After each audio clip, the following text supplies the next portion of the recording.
Hi friends, ఎలా ఉన్నారు? నేను మీ సుమతి. వెల్కమ్ బ్యాక్ టు శ్రీమతి వంటిల్లు. మన ఇంట్లో దోశలు చేసినప్పుడు ఇడ్లీలు చేసినప్పుడు దోశలు కావాలని బాగా విసిగిస్తూ ఉంటారు కదా. ఇక వాళ్ళకి ఆ ఛాన్స్ ఇవ్వకుండా ఒకే పిండితో ఇడ్లీలు అలాగే దోశలు ఎలా తయారు చేయాలో చూసేద్దాం. ముందుగా కావలసిన పదార్థాలు: 1 గ్లాసు మినప్పప్పు, అలాగే 4 గ్లాసులు బియ్యం. ఇవి వచ్చేసి ఇడ్లీ బియ్యం అని మనకి బయట దొరుకుతాయండి, అవి తెచ్చుకోండి. చూసారు కదా. అలాగే 1/2 గ్లాస్ సగ్గుబియ్యం. వీటన్నిటిని వేటికవే సపరేట్గా నానేసుకోండి. చూసారు కదా, ఇడ్లీ రైస్ అంటే మనకి ఇలా చిన్నగా వైట్గా ఉంటాయి, వాటిని మాత్రమే తెచ్చుకోండి. ఇప్పుడు వీటన్నిటి కూడా దేనికి అదే మిక్సీ పట్టేసుకోవాలి, అంటే గ్రైండ్ చేసుకోవాలన్నమాట. మీకు కావాలనుకుంటే ఒక 1/2 స్పూన్ మనం మినప్పప్పు నానబెట్టేటప్పుడు మెంతులు కూడా వేసుకున్నారంటే బాగుంటుంది. ఇది చూసారు కదా, సగ్గుబియ్యం నేను మిక్సీలో గ్రైండ్ పట్టి, ఇది వచ్చి బియ్యం గ్రైండ్ చేస్తున్నానండి. ఇలా గ్రైండ్ అవుతూ ఉన్నప్పుడు మనం ఈ సగ్గుబియ్యం పేస్ట్ని వేసుకుందాము. ఇది కూడా అయిపోయిందండి, పిండి రెడీ అయిపోయింది మనకి. ఇప్పుడు ఈ సగ్గుబియ్యం పేస్ట్ని కూడా వేసేసుకుందాం. వేసుకొని ఒక 5 to 10 minutes గ్రైండ్ అయిన తర్వాత తీసేసుకుంటే సరిపోతుంది. చూసారు కదా, మన పిండి రెడీ అయిందండి. ఇప్పుడు దీంట్లో నేను ముందుగా మినప్పప్పుని గ్రైండ్ చేసి పెట్టుకున్నాను. అలాగే ఇందులో 2 స్పూన్స్ సాల్ట్ వేసుకొని మనం ముందుగా గ్రైండ్ చేసి పెట్టుకున్న మినప్పప్పుని కూడా వేసేసుకుందాం.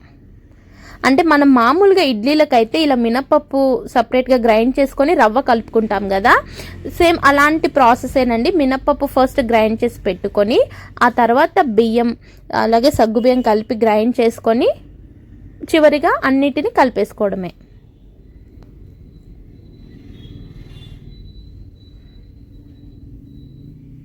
ఇదంతా కూడా చక్కగా కలిపేసుకొని ఒక నైట్ మొత్తం దీన్ని అలా పెట్టేయాలండి. సేమ్ మన ఇడ్లీకి అయితే ఎలా చేస్తామో అలానే చేయాలి.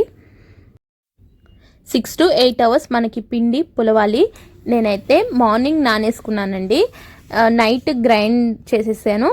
అలాగే నెక్స్ట్ డే మార్నింగ్ ఇడ్లీలు పెడుతున్నాను. చూసారు కదా, ఇడ్లీలు పెట్టేటప్పుడు ఇలా ఒక వైట్ క్లాత్ తడి చేసి ఇడ్లీలు పెట్టుకుంటే మనకి స్మూత్గా వస్తాయి ఇడ్లీలు. అలాగే చాలా కలర్ఫుల్గా వస్తాయండి ఇడ్లీలు, చాలా వైట్గా ఉంటాయి. కాబట్టి మీరు చూడండి, లాస్ట్లో అన్నీ ఇడ్లీ పాత్రలో పెట్టేసుకుందాం. తెలుసు కదా, మామూలుగా ఇడ్లీలు మనం ఎంతసేపు కుక్ చేస్తామో అనేది ఒక 30 to 35, 40 minutes కుక్ చేస్తే సరిపోతుంది. అవి ఉడికేలోపు మనం ఈ పక్కన దోశ కూడా పోసేసుకుందాము. నేను కొంచెం వాటర్ కలిపానండి, కొంచెం గట్టిగా ఉంటే దోశలు కానీ. చూసారు కదా, దోశలు కూడా చక్కగా మనకి గుల్లగుల్లగా వస్తున్నాయి.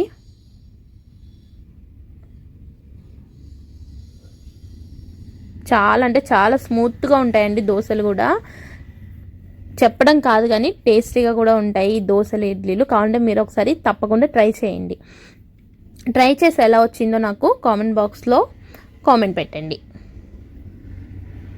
చూసారు కదా, మన దోశ చాలా స్మూత్గా వచ్చేసింది. మన ఖుష్బూ ఇడ్లీలు కూడా రెడీ అయిపోయాయండి. వీటి పేరు ఖుష్బూ ఇడ్లీలు. అలాగే మనకి బయట రెడీమేడ్ ప్యాకెట్స్ దొరుకుతాయి కదా కంపెనీ వాళ్ళవి, దాంతో ఇడ్లీ పెట్టుకుంటాం, అలాగే దోశలు కూడా చేసుకుంటాం కదా, సేమ్ అదే పిండి అండి ఇది కూడా.